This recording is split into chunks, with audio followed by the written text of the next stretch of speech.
What up? This is Riz of Joog Music, and today I got the man, the myth, the one of the originators, Mr. EQY in the house. What's up? Appreciate it, appreciate it. Much love, much love. Thanks How are for you doing tuning today, in. man? Good, good. Everything good. Everything's good. That's What's what's going up. on? I'm good. Just enjoying the studio, enjoying the sick background you and I are sharing. Right, right, It's right, actually the right. The cover next to release. Exact. It's actually our first release, and EQY's track was the first. Your tune was the first track I collected for the compilation, and so it Right. kind of just like set the standard. So it's been pretty cool. And I mean, I've been like, hitting you up and like doing shit with you for like a minute now. Like Right, we right. finally got a production session in person. Was it I believe 2 years ago, right? Yeah. Yeah. I ended up buying a MoFat when I got home. Oh Remember that shit, like word. purple device that we were like Yeah, yeah. running this into? Yeah. I honestly I still have those files on this computer. I like haven't opened them in a while. But anyways, um so how would you like I've heard a lot about you and your music over the years. Word. And like I don't know, I just like describe your sound. I mean, how would you describe your sound? I mean, just creative, no creative difference to what I have and Mm, my personal take on the style of music of footwork that's normally presented. mm, I just put a little twist, towards a more little crowd friendly transition away from your traditional style mm. of the music that's been made over the last 15, 20 years to make Uh, something more that translates well a mm. lot easier. So like, would you say your music is more so for like the dancers or for like the ravers or like what's like what like when you're tracking out like what's on your Right. mind? What's like who's like what's your vision? It all depends. I got certain projects that I cater to certain crowds and certain or certain cadence I'm trying to present. Mm, It all depends on what I'm doing with the release at the moment. I started shifting more towards more club friendly, mm, dance floor friendly stuff. I still got stuff for like the underground scene mm, and things of that nature, but even the underground scene is taking a different turn in its approach of the style of music as well. But I try to get things more so not saying radio play, but stuff mm. that's more transparent, that can make it easier that's more Okay. understandable, in trying to present this style of music. Like, would you say you're trying to like widen your audience, Yeah, and like yeah, try to not yeah, expose it to not other yeah, people, to yeah. new Not only that, audiences, I should say. Uh-huh. yeah, and trying different things. Having creative differences. Everything just doesn't have to be this or that. Mm, Just not making whatever, but you know what I'm saying. Just yeah. um, But I mean, like like, I don't know, when I like show other people your stuff, like when people ask like what's footwork, I like you're one of the people that come to mind because like, you just right, have like the sound down and have for so long now. right, Um, so you like, so you, you're in Chicago. You kind of right, have been around for like kind of the birth of footwork and juke and all that. And like, right. what was it like growing up and kind of like seeing the culture grow with you? Because like you were kind of there since like the beginning, I believe, right? Yeah, basically. Mm, Yeah, I watched it all from the dance groups, from the backyard dance groups, even with the mm, producers doing everything in house. A lot of producers that started at the beginning didn't have like the $1 million studios or the $1,000 studios. A lot of stuff was just like straight drum machine to right. tape or through radio, however they got their home studio set up, and just a Mm, lot of stuff was done. I guess out of creativeness, and I guess it just elevated. I just watched it elevate from there. Also being in dance groups myself, so mm, just understanding from being on the dance floor to the DJ booth, understand what it does take to make that happen. mm, And it's been something to watch it grow. It's definitely taken a wider turn. In terms of just like the small crowd now, it's like an mm. international thing as well. So, it's a lot that goes with that in between, even with the TV hosting events and stuff like While I Can, the TV shows, the dance groups, the Bud Billiken parades, what TV what specifically, which groups or like what TV shows, because it kind of just sounds like it was everywhere. Yeah, it was. I mean, it was a variation. You had like Elma and Company, While I Can, like Jimmy Jones show back in the day. Damn. Anything that displayed like Channel 19, anything that displayed Chicago talent or the underground music scene, since the 80s. And that's been helping pushing it forward in terms of its reach as well. So everything is just coming full circle, in terms of it being represented. Were you in a lot of dance groups over the years? I was in a few dance groups when I was younger. You had your House of Maddox, Phase 2. Those were like more like choreography with the footwork, just the footwork part infused, but there was also choreography because you had professional dance teachers and stuff like that. But and then I dabbled in a few little battle plays, nothing major but by the time I say around 2005, 6 maybe, 2010, I had already been out of dance groups. I had already transitioned to production, like full-time production and DJing, and that part of it didn't die down, but it was the new generation that was coming up. So everybody that was probably DJing, they had already been in dance groups. You know what I'm saying? Already had their feet wet. So nice. And so that almost just seems like the natural progression for like, like the youth out there. Like if you grew up dancing, like what specifically about like what drew? I mean, it's easy to say like the music drew, but like what like really made you want to get into like production and DJing? Like what made you want to go from the dance floor to the booth? I just like music, period. I always grew up being a fan of music, all kind of music, not just electronic or dance or footwork, you may call it. Hip hop, R&B, soul, I grew up in a party house, like, where the music was played a lot. Or even in the area of where I grew up, like it was just music everywhere. Like people had like stereos was a thing, like home systems, it was just a time for partying, I guess, back in the early 90s. Home parties, basement parties, and it just carried over. And then eventually started going to the skating rinks, the Paul Hall parties. Like they would rent out these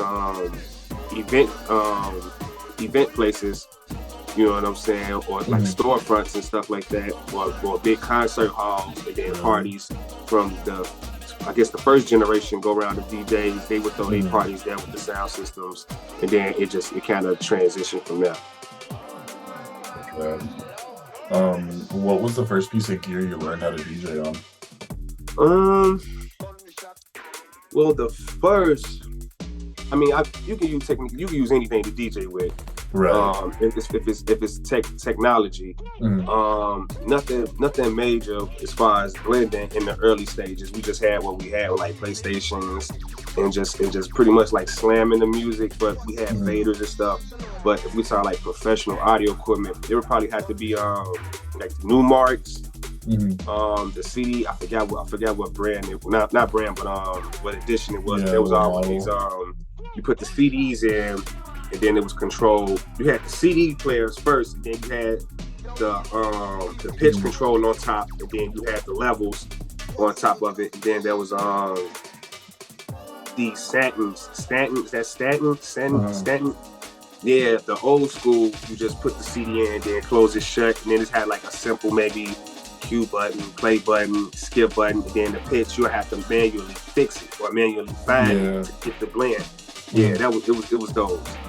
But like, was it the kind of thing where like you kind of just, that's wild, because like I feel like if I bring the wrong kind of controller, or like if I bring a Denon setup, like I could get like a half the lineup who like may not be able to play anymore because like they only have their shit on record box. So back then you had to be ready for like anything. It sounds like. Did you ever?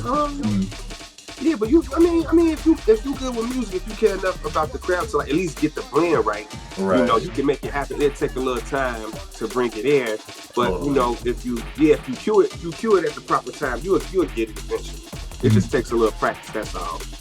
True. Did you ever have were you on vinyl? Were you playing out on vinyl, or were you always just like CD and then or digital only? I guess what I'm trying to say. Well, I grew up in vinyl. By the time I got to actually DJing, vinyl wasn't phasing out, but it was the time for the CDs. CDs had became a thing, so that's just what I had to get to. Right. You know what I'm saying? The idea of playing on vinyl, people really wasn't. The idea of carrying crates of records is phasing out. You know what I'm saying? The digital media had taken over. So I just didn't have that time to invest in playing wax. It just didn't make sense at that time. Yeah. I bet it felt like you were stuck, like you're moving backwards instead of forward. Yeah, exactly. Up with everyone. Who were like some of your biggest inspirations at the time when you were like transitioning, getting into DJing and all that? Like, because I definitely, there was a time when I was like, I want to sound like this DJ or that DJ. Like, who were your like biggest like? Like DJs, like, man, I listen like growing up, 90s, it was like Jazzy Jeff. I'm not a turntablist, but obviously I like to play Scratch and Kid Free and all that because I'm a fan of all music. Then I like the house producers, like, you got your Dion's, Miltons and all that, But I'm pretty much inspired by any and everyone, And then I started hearing like the tracks and stuff when the tapes and stuff started coming around. Then you got like your Clint's, your RPs, your Traxmans, PJs, and all that. Yeah, that was getting on the inspiration in terms of production. Because I was like, oh, these beats sound dope. Like how they making these tracks and stuff like that. But it was a whole full circle. I wanted to learn how to DJ and produce and play my own records as well. What did you learn to produce on? Like, were you always software based or like? What was it? Yeah. I started software based. I just had a computer. I didn't have any real equipment. I've always had radios, stereos, and stuff like that around the house. But like in terms of software actually getting it done, it was just Fruity Loops. That was it. I'll make tapes. Yeah, I'll make tapes, off the radio and stuff like that, little mixtapes and stuff. And then when I finally figured out how to transition the audio to the radio, then that's when I started really getting into making the tapes and the CDs with the tracks, like just connecting it via a stereo wire or something like that.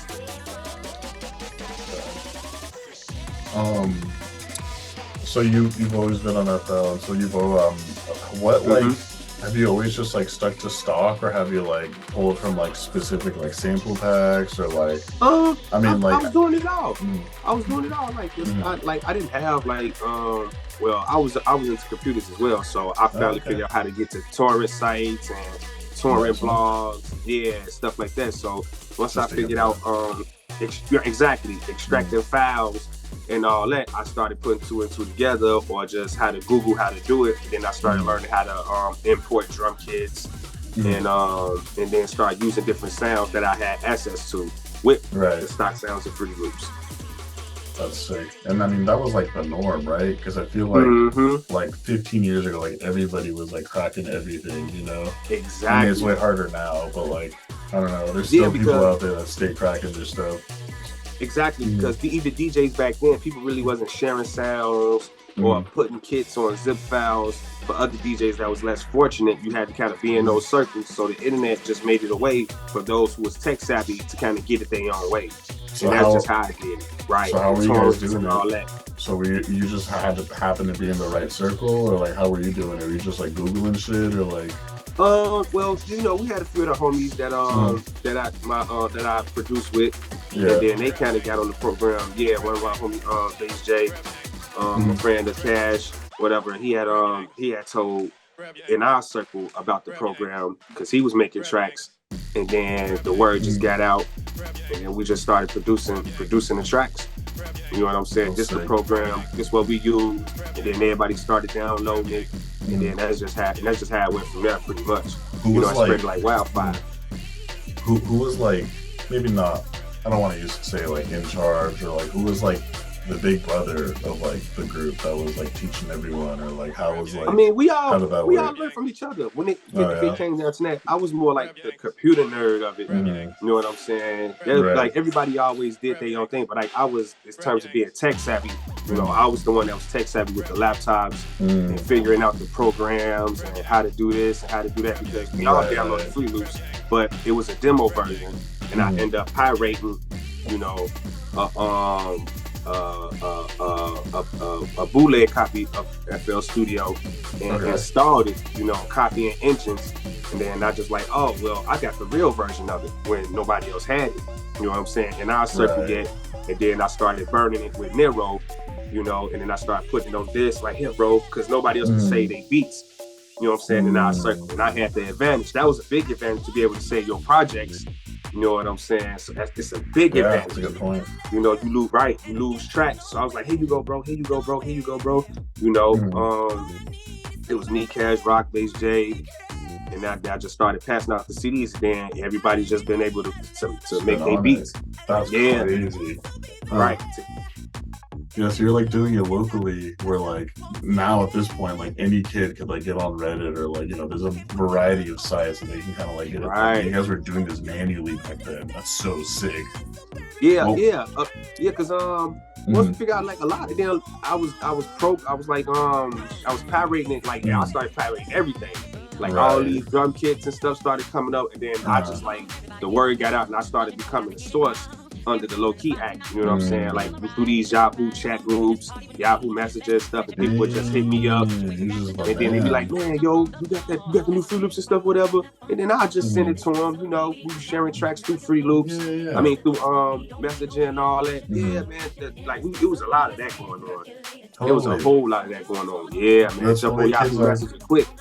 I was gonna say that's the way kids are now on like Discord, and like I've definitely been on like even Facebook groups of like kids and Right. like other producer kids in the Midwest and like sharing shit, Mm-hmm. That's real interesting. But like I bet it like bet it was I mean, I bet it felt different back then because like now anybody can just go on the internet, but like you literally have to be like Exactly. in You it, had to know where to go. That's Yeah. crazy. How Yeah. did that That's sick. So, how when did you drop your first project? Because I know you've been at it for a while, and Man, first project. I think I had like if you want to say like underground stuff, like my first project I was in like grade school.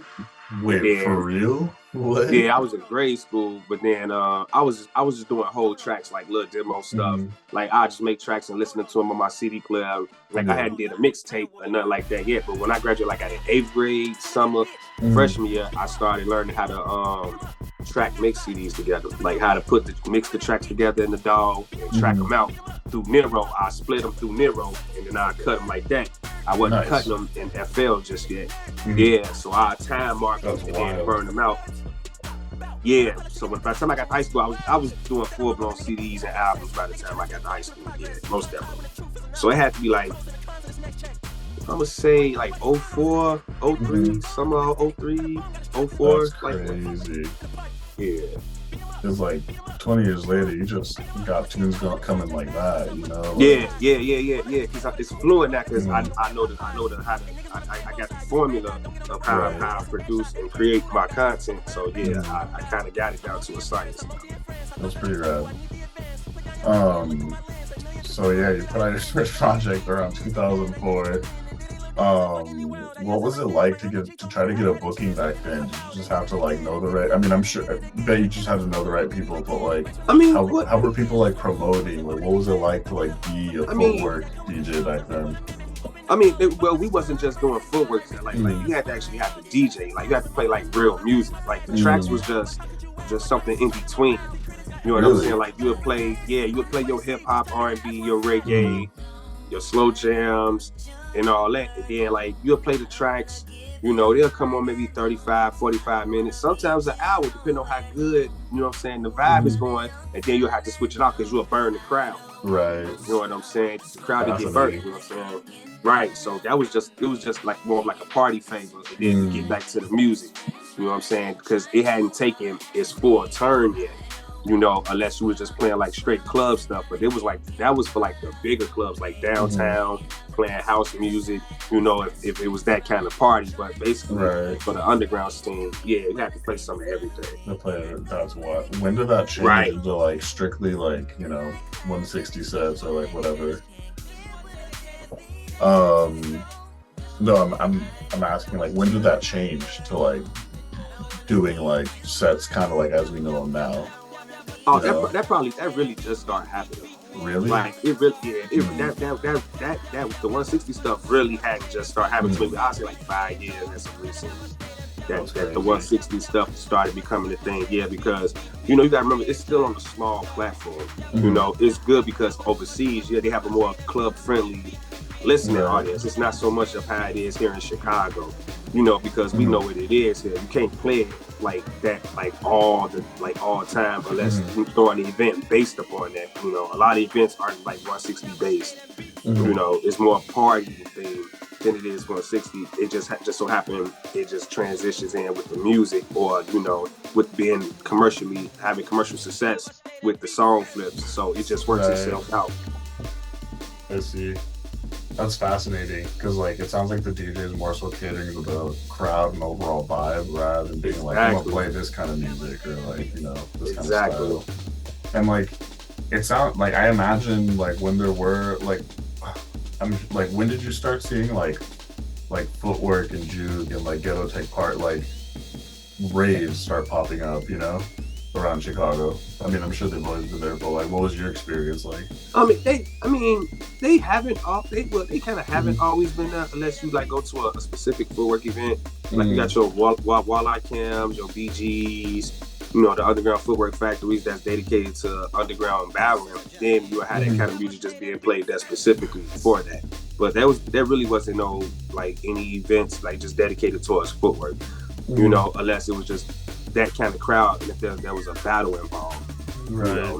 You got the scene, people on the scene that listen to tracks all day because they fans of the music. But I would say in terms of that really didn't just start happening until maybe like 5 years ago. Sick. What do you what would I mean, when would you say that like things started like changing? I mean, changing within like your community and like moving more towards like kind of like the club friendly version that we see? I would say that probably like around 2010, 2011-ish, like things started taking off in that kind of term. I said it's been about 10, 15 years for that to start taking off. When you had Mike Paradinas chime in and give the culture a new light, as well as Walleye Cat, because he's impactful as well with that being broadcasted. So it gave it a global reach, a well-deserved global reach.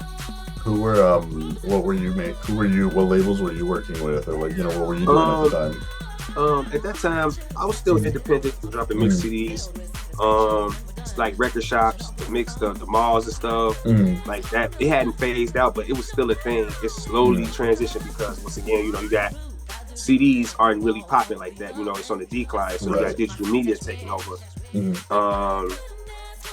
I would probably say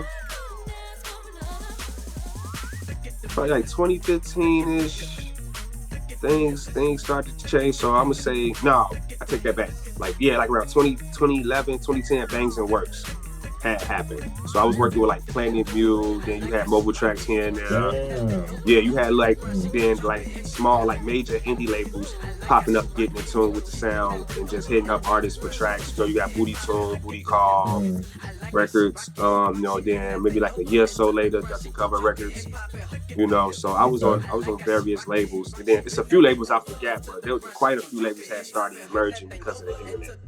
Not because of the internet, but the internet had made it a way for artists to be seen. Right. You know what I'm saying? And to do the networking that's being presented like today. It's real friendly now. There's labels all over the place. So yeah. Were you like all over MySpace, like getting all the other? Yeah. People was putting tracks on MySpace. Hitting people up. Even buying tracks and zips and stuff like that back then. Like with PayPal accounts and all that. People just purchasing music in a different way, not necessarily going through iTunes or Napster, like direct to consumer. you're buying it directly from the artist. So if I wanted to Exactly. like say I like found your MySpace page, I'm like, damn, like Iki just put out like a 20 track album or whatever, I can buy that and that's sweet. Exactly. When did that start being like prevalent? Because like I've heard of like I'm blanking on the name of the site, but like I know like Soldier Boy like is kind of famous for like making hella money off of like selling his music back then around like 2006 or 7. But like when did like when the Uh, 160 community start implementing that but with you know, things like yeah, I that? was also gonna say that's what I think that was this site called SoundClick. It was like Yeah. before SoundCloud. Yeah, it was called SoundClick, something like that. You know, you could buy the MP3s and stuff like that and Hmm. so forth. So yeah, like around 2010, I would say 2010, Yeah. 2011. And Yeah. were you like making like decent numbers back then? Like I'm sure you're doing all right on Bandcamp now, Like but people like mm, the analytics wasn't there yet. You know mm, what I'm saying? To even count anything, it was just more so, hey, I heard these tracks by you, or I seen this track on this video. Do you got it? Can I buy it from you? I can see you the that's money this sick. kind of way. Yeah, it wasn't like people. Then people was just selling zip folders. You Mm, know, that's what we was doing back then. Like I really wasn't trying to like count. You know what I'm saying? Or like do like right. stuff to not turn the profit, because the idea of that had just started. You Mm, know what I'm saying? The business side of things, people was just fans of the music and they just wanted to support the artist. So that's kind of more of what that was. Unless now if you cared about it that much, then you would take your CDs to the mall. mm, Right before CDs had phased out. You would take maybe like 5-10 CDs. The kiosk, whoever's running the kiosk, can give you a couple of bucks on consignment or commission up front for it. Then if they mm, turn the profit on the CDs, then that's the relationship you had with the malls. The malls was free right. for all, but it was a lot of mix shops and stuff like that back then. So yeah. That's sick. Right. Did you let's see. So I believe you went on tour with our buddy, Shawnee Right, B, right? no doubt. What was that like? We did that for quite a few years. I ended up linking Mm, up with him in Detroit. I'm trying to remember how I met him. I think it was for a party at Trixie's, mm, like in 2015, 2016 or something. I think he had ended up hitting me up, or I came down to Detroit for something. I can't mm, remember which way I met him, but it was definitely through Detroit. And we've been having a relationship ever since then, like staying networking, we switch numbers and stuff like that. And then we just end up hitting the road for like three. We did that for like 3 summers, I think, 3 summers straight. mm, Yeah, like coming out of pocket, just mm. basically freelancing, free falling the tour and picking Right. up gigs on the way. You know what I'm saying? Then just Holy announcing shit. them. Yeah, from all the way from Chicago, Detroit, Ohio, pretty much as far as Midwest Mm, as we can go. And just picking up gigs on the way, stopping at record shops, dropping the records off, and then that became a thing for like 3 summers. You know what wow. I'm saying? Yeah, yeah. That's Then we took a wild. break from it. We're trying to get What's back to that.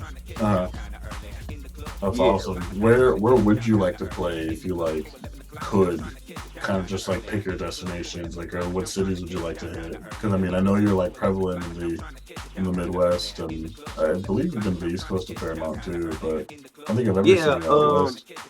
I want to kind of do Copenhagen. Mm, My homie Dre, Andre, who recently passed away, was gonna make the connection for mm. Copenhagen right before RP went. Yeah, Copenhagen. rest in peace. It was yeah. Um, I love to play New York again. New York was tight. Mm, I want to get into like Berlin. Maybe Tokyo. mm, There's a couple of spots in Windsor that I'm kind of feeling. Canada's mm. pretty cool. Or even Texas. You know, Yeah. that's Texas is pretty lit too. Yeah, so those kind of spots I want to hit. Even Florida is nice.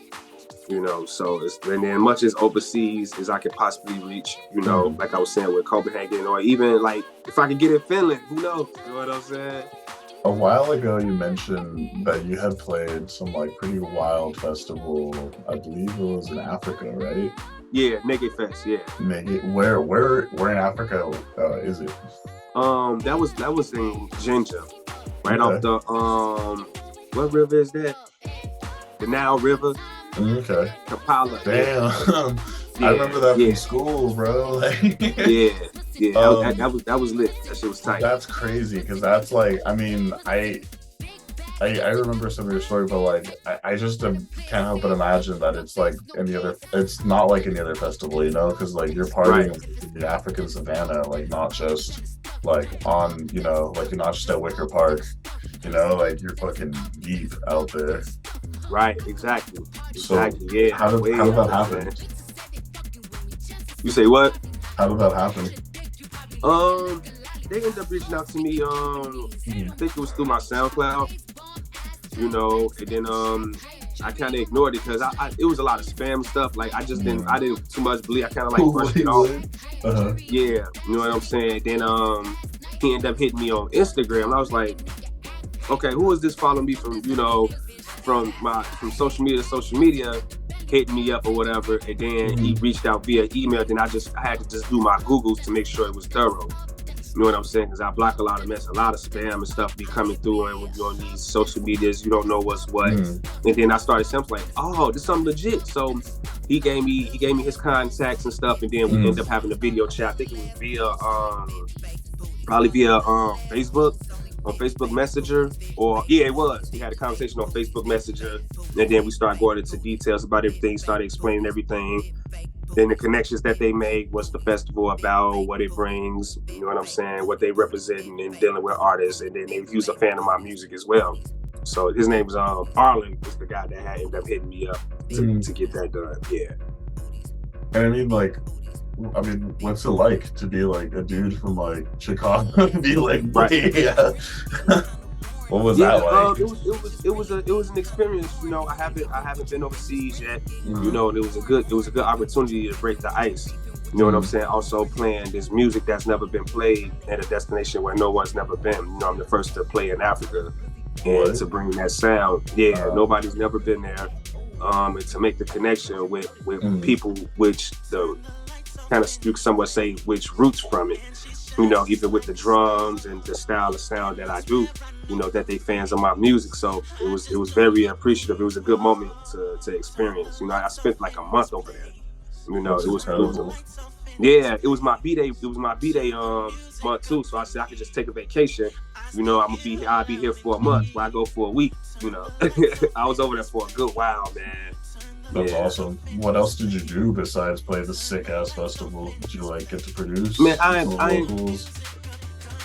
enjoy life, man. That was it. I was just chilling. I enjoy life. You know, I took a break from DJing and playing the local clubs up there. You know, I got to meet the people and see what life is really like outside of, you know, what you're used to, or being in a different environment, and understand different ways and walks of life that other people have as well. So I enjoyed the food, you know, just being on the premises and understanding, you know, how things work on the other side of the globe. It was pretty tight. I really think like that's probably one of the most like, I think that's why we should travel, so we can get the perspectives of other people. Right. And like I picked up on like, I don't know, like while in England, like I kept catching myself like challenging kind of how I kind of see life, and how like, my British friends kind of see everything. And like even if we don't meet eye to eye, like it's interesting to get the other perspective, you know. And I think we should like keep traveling, keep collecting these other perspectives. Exactly. Well, we are running out of time, but before that, I wanted to ask, did you want to go over any releases or anything? Oh yeah, man, I got well, besides this, the comp that we got coming out, I got a release on Orange Milk that's due. Nice. It's a hold up, not a hold up, but you know, with the pressing plants and vinyl, getting back in motivation, not motivation, but back in production, because it was a hold up with that. It should be due maybe in a couple months, if not next season. You know what I'm saying? The top of the next summer, or at the end of the summer. It's called Dance Floor. About a 6-track EP album coming on vinyl. Orange Milk, we're gonna do some merch, do some t-shirts, you know, try to get some hats and stickers. Yeah, so it's gonna be tight, man. It's a real club vibe that I'm bringing with that. It's gonna be nice coming on vinyl. I got other few projects that's Okay. set in stone. I can't speak on those, but I have my regular mixtapes, EPs, LPs, and stuff dropping too. Nice one, nice one. Cool. Hell yeah. Anything from Equalized Records that we could do? We should keep an eye out for. I'm just focused on the dance floor project right now. Mm-hmm. You know, but you can always check the Bandcamp page. You know what I'm saying? I got artists like Vic, he's putting out projects. You know, everybody's got their independent stuff going on. So you can always check people's Bandcamp pages. Like I'll be dropping stuff regularly, weekly. Mm-hmm. I just dropped like for the Y Volume 2, that's another mixtape. Yeah, I saw that. You know, in terms of the Volume 1 that I did, that's on Third Kind. So I had the tapes and stuff going like that. Usually like Fridays, Thursdays, whenever I decide. Some weekly I just drop. Yeah. Man, I gotta say, you just like I wish I could like had like the discipline to just like consistently draw music as often as you do. Is there any like advice you'd like to give to like any producers out there that are trying to don't make just it happen? well I would say don't just put out anything because you can. You know what I'm saying? I know there's a saturation of artists because now everybody has the independence to do it at their own free will because of DSPs, you know, giving people the opportunity to put music out through you got DistroKid, United Masters, and you know, Symphonic. You know, you got all these distribution companies that's just giving people any chance that they can to just put out music. But you know, try to at least make good music that's playable by DJs and see what responds. You know what I'm saying? And just because you put out a whole lot of music, even me, like you may not necessarily get the same response that another artist may get. You know, it doesn't work like that. Some people are really true fans of certain artists and they support them. And you know, then you got some people that are workhorses. So, you know, you can't get mad at people because of the quality of output that they're willing to put out. You know, that's just how the game is now. So I would say at least make good. If you make good music, then there's no reason why no one can put out as much music as they want. You know, that's the choice that they have.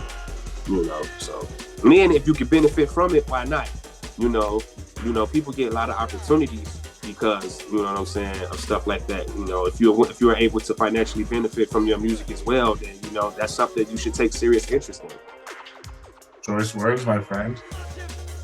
Well, I appreciate you. No problem. Your time. Thanks for having me, man. Absolutely, bro. Like you're such a pleasure to hang out and chat with. And if I go to Chicago, I'm hoping to go to Chicago sometime this fall, but I'll definitely keep in touch. Hell yeah. All right, then, man.